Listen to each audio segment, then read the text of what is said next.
Assalamualaikum warahmatullahi wabarakatuh. Perkenalkan, nama saya Melianti dari kelompok 6 ingin menjelaskan tentang mudharabah. Yang pertama yaitu pengertian dari mudharabah. Mudharabah berasal dari kata al-dar'ib yang artinya memukul atau berjalan. Memukul di dalam bidang ekonomi berarti proses memukulkan kaki dalam menjalankan usaha.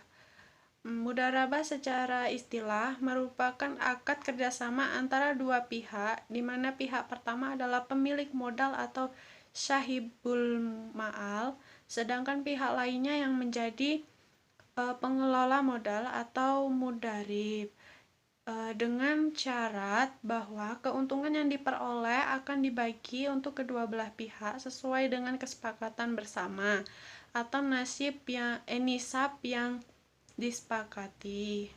Namun, jika terjadi kerugian, maka akan ditanggung oleh pemilik modal atau sahibul ma'al. Mudharabah sudah ada sejak di zaman Rasulullah SAW. Bahkan beliau telah pernah melakukannya dengan Siti Khadijah.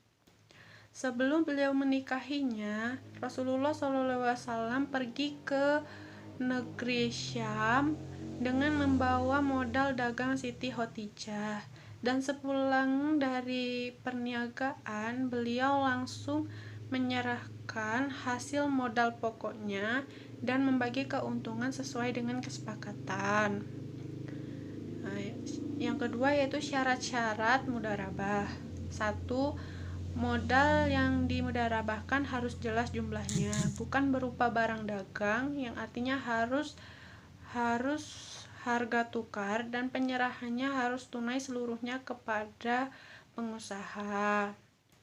Yang kedua yaitu masing-masing pihak memenuhi persyaratan kecakapan wakalah. Yang ketiga yaitu modal yang sudah diserahkan akan dikelola oleh pengusaha dan mempunyai hak tanpa campur dari pihak pemodal. Yang keempat yaitu kerugian sepenuhnya ditanggung oleh pihak pemodal. Pekerja sebenarnya juga mengalami kerugian meskipun bukan dari modal tetapi dari hasil kerjanya. Yang kelima yaitu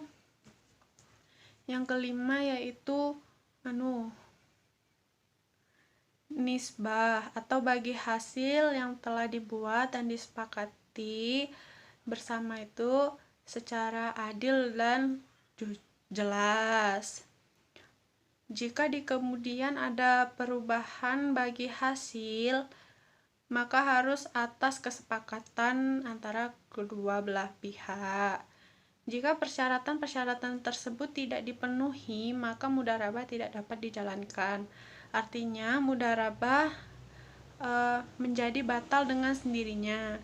Manakala di tengah perjalanan ada syarat-syarat yang dilanggar oleh salah satu pihak yang bertransaksi.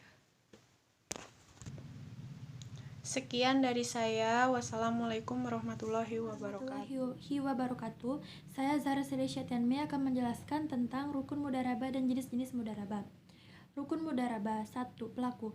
Pelaku terdiri dari pemilik modal dan pengelola usaha. Transaksi dalam mudharabah melibatkan dua belah pihak. Pihak pertama sebagai pemilik modal atau sahibul mal dan pihak kedua sebagai pengelola usaha atau mudharib. Yang kedua ialah objek mudharabah. Objek mudharabah terdiri atas modal dan kerja. Pihak pertama atau sahibul mal akan menyerahkan dana sebagai objek mudharabahnya dan pihak kedua atau mudharib akan menyerahkan keahlian kerjanya sebagai objek mudharabahnya. Yang ketiga ialah persetujuan kedua belah pihat atau ijab kabul.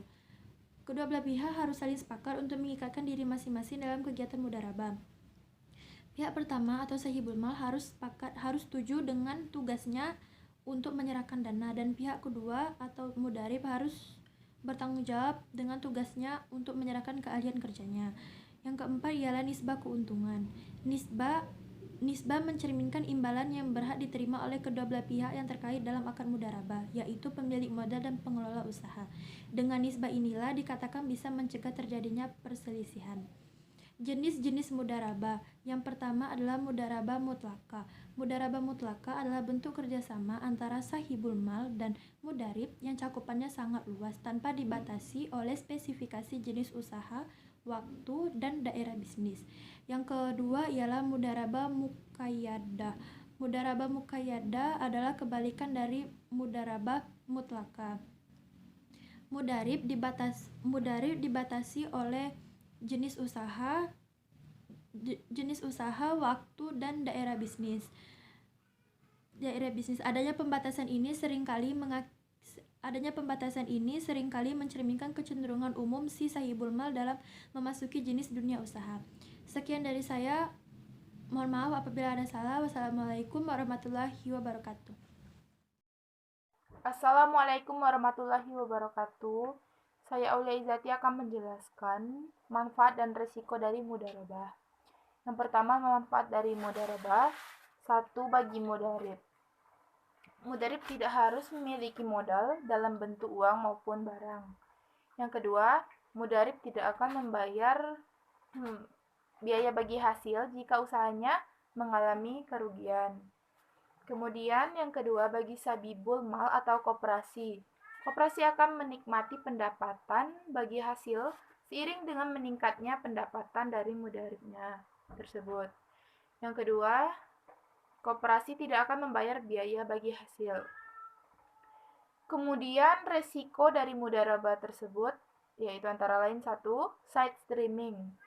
Nasabah menggunakan itu bukan seperti yang disebut di dalam kontrak. Yang kedua, lalai dan kesalahan yang disengajai. Yang ketiga, menyembunyikan keuntungan oleh nasabah jika nasabah itu tidak jujur. Sekian, terima kasih. Wassalamualaikum warahmatullahi wabarakatuh.